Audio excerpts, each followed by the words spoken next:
හොඳයි. පංචස්කන්ධය දුක අනුව භාවනා කිරීම. දැස් පියාගන්න. කොන්ද කෙලින්.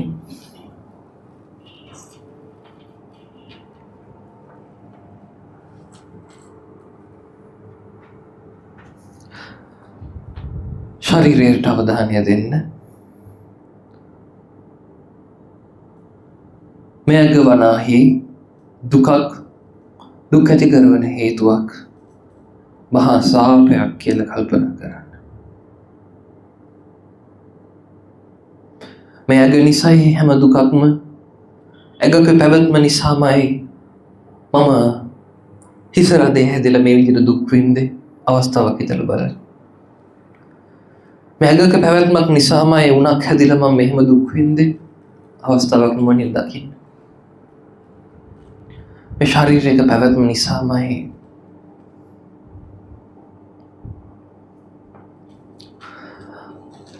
මට ලස්සනට අදින්න පළදින්න ආසාව තියෙන්නේ. ඒ වෙනුවෙන් මහන්සි වෙන්න වෙලා තියෙන්නේ.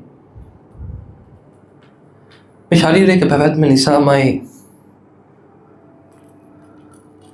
රැකියාවක් විවාහයක් ආදී හැම දෙයකම අවශ්‍යතාවය ඇති වෙලා තියෙන්නේ.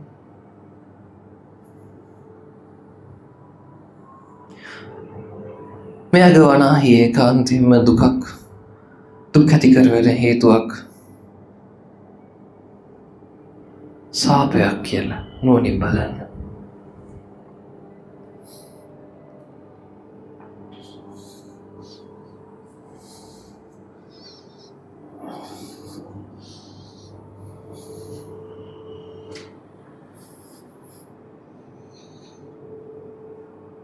හොඳට අවංකවම තමන්ගේ හිසිදල පාදාන්ති දක්වාම හොඳට නුවණින් දකිමින් මේ හිසෙන් ගත්තත් දුක් ඇති කරවන හේතුවක්, මුහුණ ගත්තත් දුක් ඇති කරවන හේතුවක්, බෙල්ල ගත්තත් මොන වෙලාවෙ බෙල්ලේ කැක්කුමක් ඉදන්නේ දුක් ඇති කරවන හේතුවක්, උඩ හිස් ගත්තත් දුක් ඇති කරවන හේතුවක්, ඇඟ ඇතුළ ගත්තත් දුක් ඇති කරවන හේතුවක්, ඇඟ පිටත ගත්තත් දුක් ඇති කරවන හේතුවක්, පිටකොන්ද ගත්තත් දුක් ඇති කරවන හේතුවක්, පහළ ප්‍රදේශ ගත්තත් දුක් ඇති කරවන හේතුවක්, කකුල් ගත්තත් දුක් ඇති කරවන හේතුවක්. මුළු ඇඟම එකට එකතු කරලා බලන්න. මේ මුළු ශරීරයම වනාහි ඒකාන්තයෙන්ම දුකක්මයි, දුක් ඇති කරවන හේතුවක්මයි, දුක් ආකාරයක්මයි, ඒකාන්ත සාපයක්මයි කියන.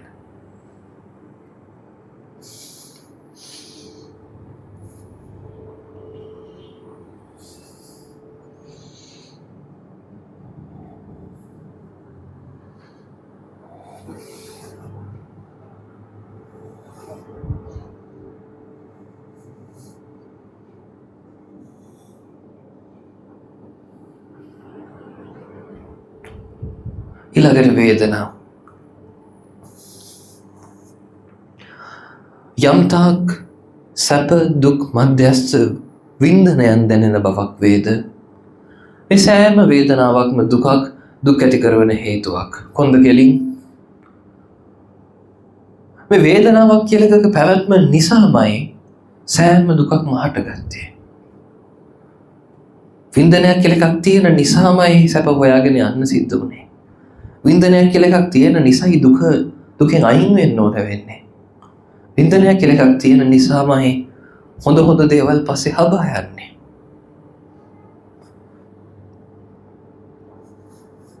මේ වේදනාව වනාහි දුක් ඇති කරවන හේතුවක් සාපයක් කියලා නුවණින් බලන්න.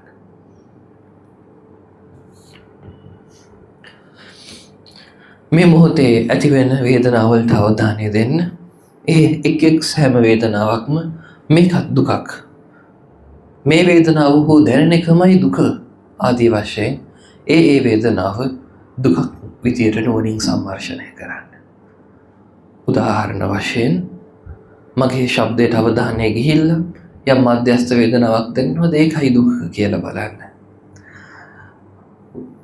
වාතයේ තියෙන සිසිල් බව අවධානයට ලක් වෙනවනම් ඒකෙන් ලැබෙන සැප වේදනාව, මේ වේදනාව හෝ පැවැත්මමයි දුක කියලා බලන්න. පුටුවේ වාඩි වෙලා ඉන්න එකේ පහස සැප වේදනාවක් දැනෙනවා වෙන්න පුළුවන්. අන්න මේකමයි දුක කියලා බලන්න. ඒ විදිහට මේ මොහොතේ උද්ගත වෙන සෑම වේදනාවක්ම එතන හඳුනාගෙන ඒ සෑම වේදනාවකම පැවැත්මයි දුක ඇති කරන හේතුව සාපය කියලා බලාගෙන යන්න.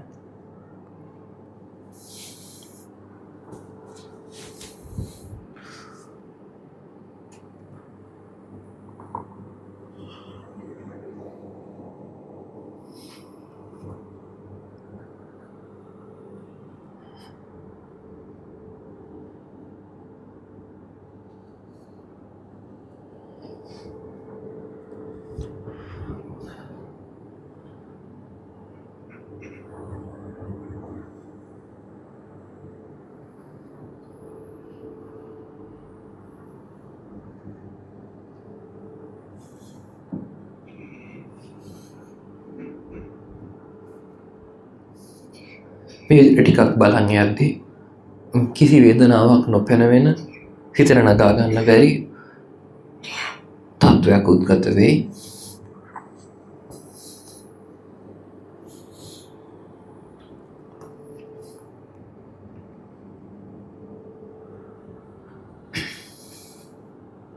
ඊළඟට සංඥා යම්තාක් හඳුනා ගන්නා වූ ස්වභාවයක් තියනවාද මේ සෑම හඳුනා ගැනීමක්ම දුක ඇති කරන හේතුවක්.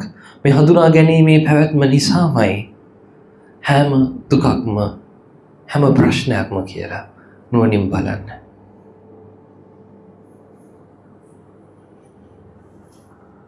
හඳුනා ගැනීම නිසායි හොඳ දේවල් ඕන උනේ. හඳුනා ගැනීම නිසායි උස් පහත් ભેදයන් දැනුනේ. හඳුනා ගැනීම නිසායි වටිනාකම්, කේන්ති, ද්වේෂ ආදිය දැනුනේ.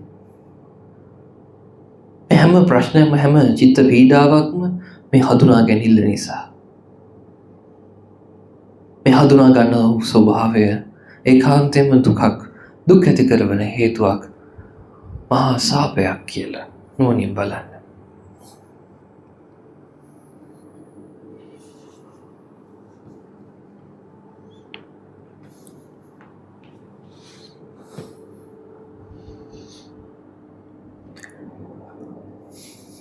ඊළඟට දැනෙන සෑම සංඥාවක්ම මෙන්න දුක කියලා බලමින් යන්න. උදාහරණ වශයෙන් ස්වාමීන් වහන්සේගේ සද්ද කියලා සංඥාවක් ඇති වුණොත් මෙහෙම හරි හඳුනාගත්තු එකමයි දුක. මේ හරි හඳුනා ගැනීම හින්දාමයි හැම ප්‍රශ්නයක්ම මෙන්න දුක කියලා බලන්න. වාතයේ සිසිල් බවට අවධානය යද්දී සීතලයි කියන සංඥාවක් ඇති වෙනවා නම් ඒ සීතල කියන සංඥාව දිහා බලාගෙන දකින්න මෙන්න දුක. මෙහෙම හරි හඳුනාගත්තු එකමයි සාපය කියලා. මෙහෙම වූ හඳුනා ගැනීමක පැවැත්මමයි දුක ඇති කරන හේතුව කියලා.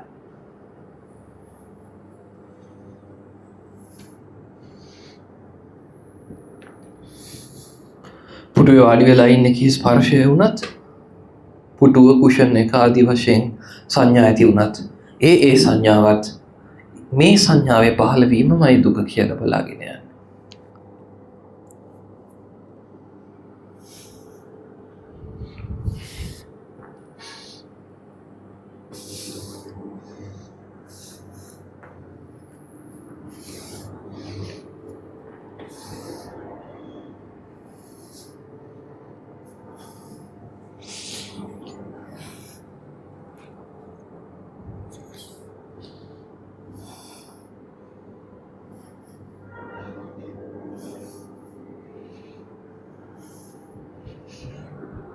ටික වෙලාවක් මෙහෙම බලන් යද්දී සංඥා සිතට අරමුණු නොවන තත්වයක් උද්ගත වෙයි.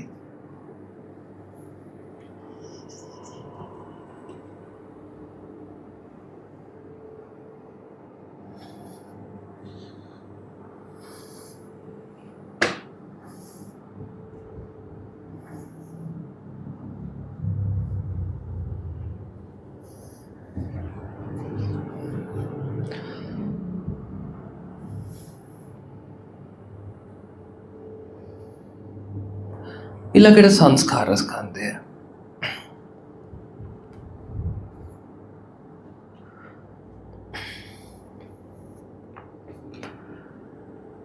මේ සිතුවිලි පහළ වීම මේ කාන්තෙන්ම දුකක්, දුක් ඇති කරන හේතුවක්, මහා සාපයක් කියලා නුවණින් බලන්න. මේ සිතුවිලි නිසාමයි මම මානසික පීඩාවට පත් වුනේ. මේ සිතුවිලි නිසාමයි හැම ගැටලුවක්ම. මේ සිතුවිලි කියන දේවල් කරන්න ගිහින් තමයි මම අපාය යන්න උනේ.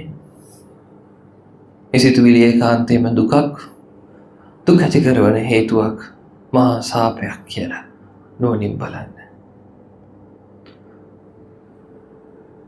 ඒත් එක්කම මේ මොහොතේ දැනෙන සිතුවිලි වලට අවධානය දෙන්න. හිතින් හිත බලන් ඉන්න. බොහෝ දුරට ඔබට අහු වෙන්නේ මේක දුකක් කියන සිතුවිල්ල පමණක් විය හැකියි.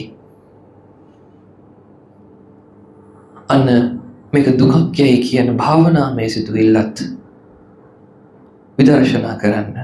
මෙසේ හෝ සිතුවිල්ලක් පහළ වීමමයි දුක කියලා. භාවනාමය වශයෙන් හරි සිතුවිල්ලක පහළවීමමයි දුක, සිතුවිල්ලක පහළවීමමයි දුකට හේතුව, සිතුවිල්ලක පහළවීමමයි සාපය කියලා. ඒ ආකාරයෙන් හිත ඉදිරිපත් කරන සෑම සිතුවිල්ලක්ම, සෑම සියුම් සංස්කාරයක්ම මෙන්න දුක කියලා, මෙන්න දුක කියලා හඳුනා ගනිමින්, දකිමින් වාසය කරන්න.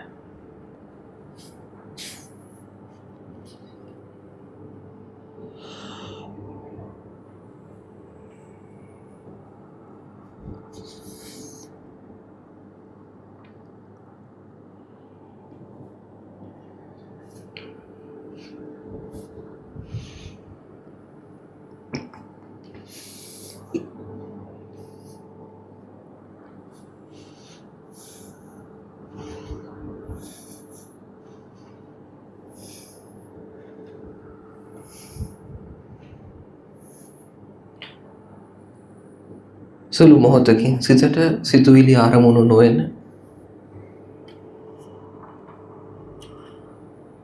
තත්වයක් උද්ගත වෙයි.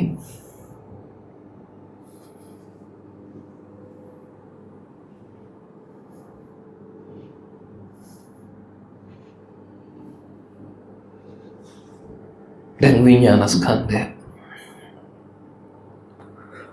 මේ පෙනෙන, ඇහෙන, දැනෙන, හිතෙන දැනීම් ස්වභාවයමයි ඒකාන්තයෙන්ම හැම දෙයකටම, හැම දුකකටම හේතුව, හැම දුකම, හැම සාපෙම, හැම ප්‍රශ්නෙම පේන හින්දා, හැම ප්‍රශ්නෙම ඇහෙන නිසා, හැම ප්‍රශ්නෙම දැනෙන නිසා, හැම ප්‍රශ්නෙම හිතෙන නිසා මේ විඤ්ඤාණය වනාහි, දැනෙන බව වනාහි ඒකාන්තයෙන්ම දුකක්, දුක් ඇති කරන හේතුවක්, මහා සාපයක් කියලා නුවණින් බලන්න.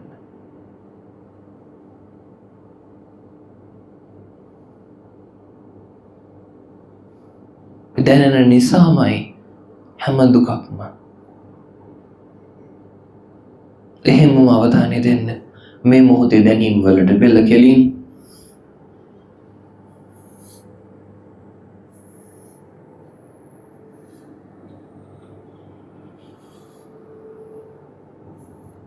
ඒ දැනෙන සෑම දැනීමක්ම මෙන්න දුක, මේක හෝ දැනෙන එකමයි දුක ආදි වශයෙන් විදර්ශනා කරමින් යන්න.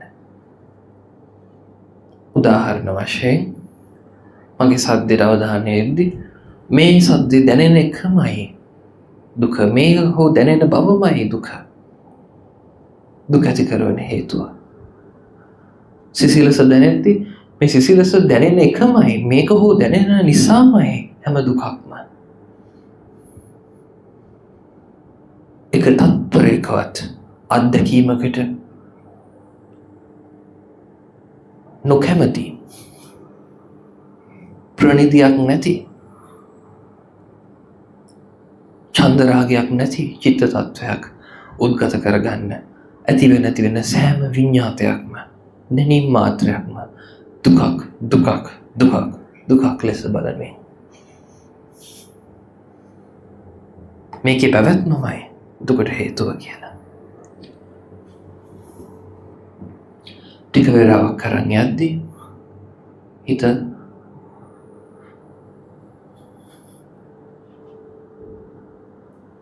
අපරිහිත සමාධියට පත් වෙයි. එවිට සමාධිය රැඳී ඉන්න.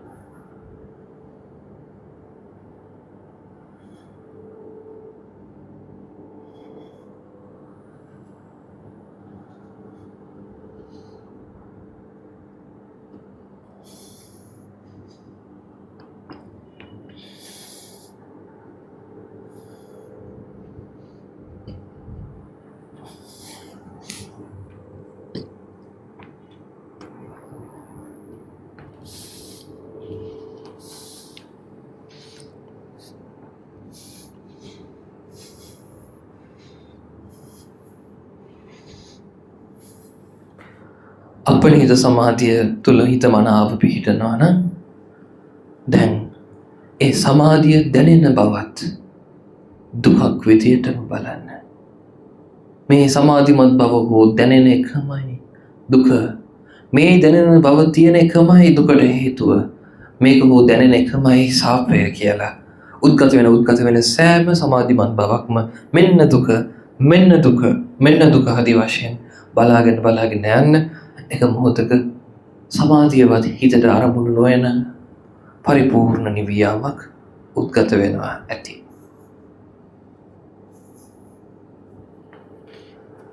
එවිට ඒ තුළ රැඳී ඉන්න.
සමාධිය ගිලිහුණොත් නැවතත් මේ මොහොතේ දැනෙන විඤ්ඤාණස්කන්ධය දුකක් විදියට දැකලා අපරිහිත සමාධියට ඇවිත් සමාධියත් දුකක් බව දැකලා හිත නිවන කරාම අරගන්න.